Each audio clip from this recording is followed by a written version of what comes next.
Examine and palpate both ureters and open them if they are dilated or contain uroliths. Next, open the urinary bladder and examine its contents and the mucosal surface. If there is evidence suggesting hydronephrosis or urinary tract obstruction, the urethra should also be opened and examined. Open the body of the uterus and both uterine horns. Examine the contents and the mucosa.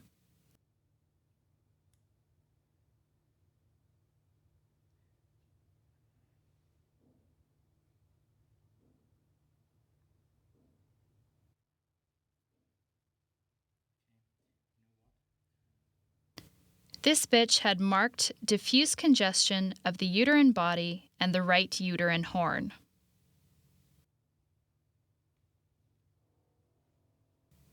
Examine and section both ovaries.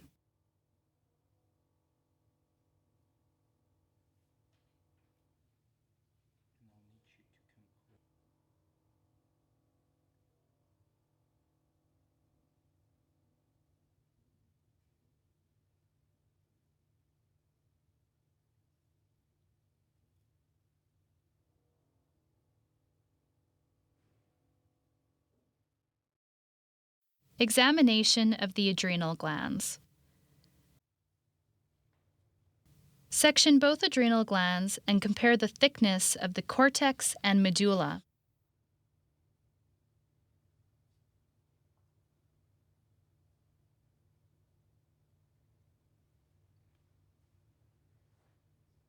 In most animals, it should be a 1-to-1 ratio.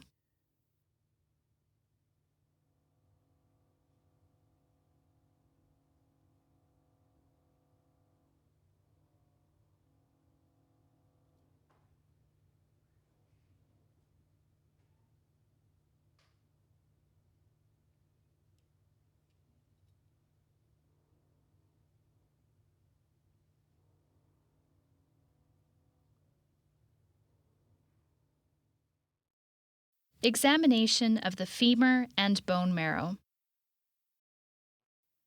Examine the quality and quantity of compact and spongy bone on longitudinal section of the femur.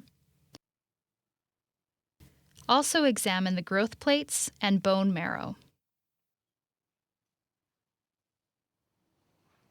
If a bandsaw is not available, use bone cutters to break the diaphysis of the femur.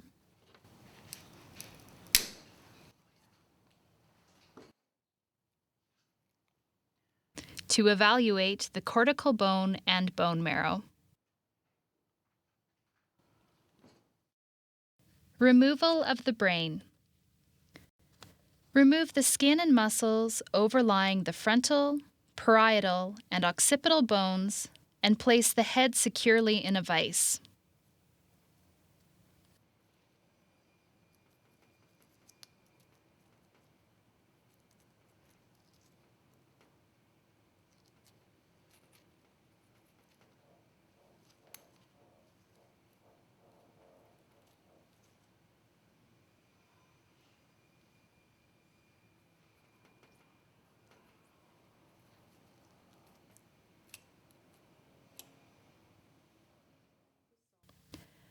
Once the musculature is removed, use a saw to make two 45-degree lateral cuts along the medial aspect of both occipital condyles and extend them towards the frontal bone.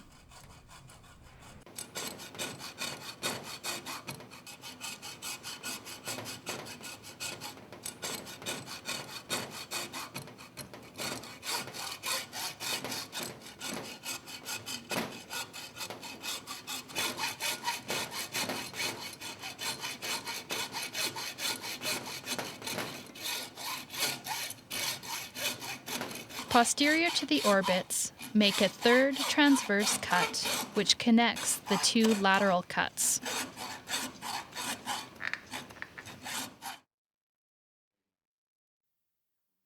Insert a chisel into the saw cuts at various locations to pry off the bony cap and expose the meninges.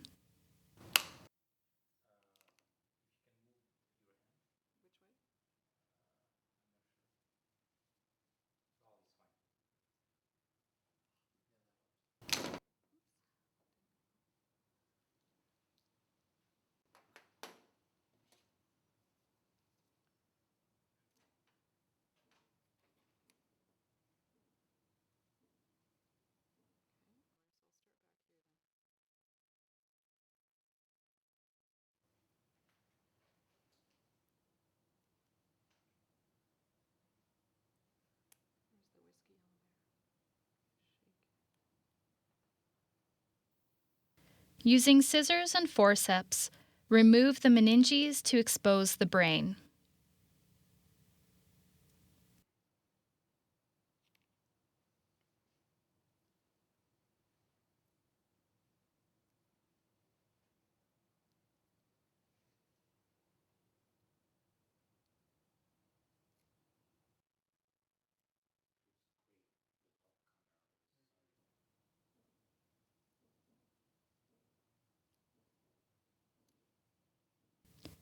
Now remove the head from the vise and place the head in your hands such that the dorsal aspect of the skull is facing down, and then cut the cranial nerves and the pituitary stalk and remove the brain.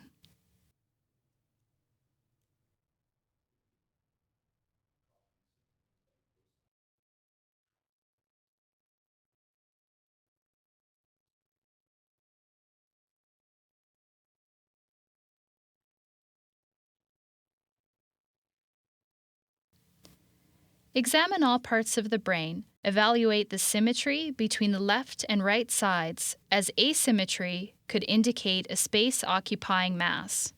Brain hemorrhages are most commonly caused by trauma. Therefore, if they are present, examine the intactness of the cranial bones together with the adjacent skin.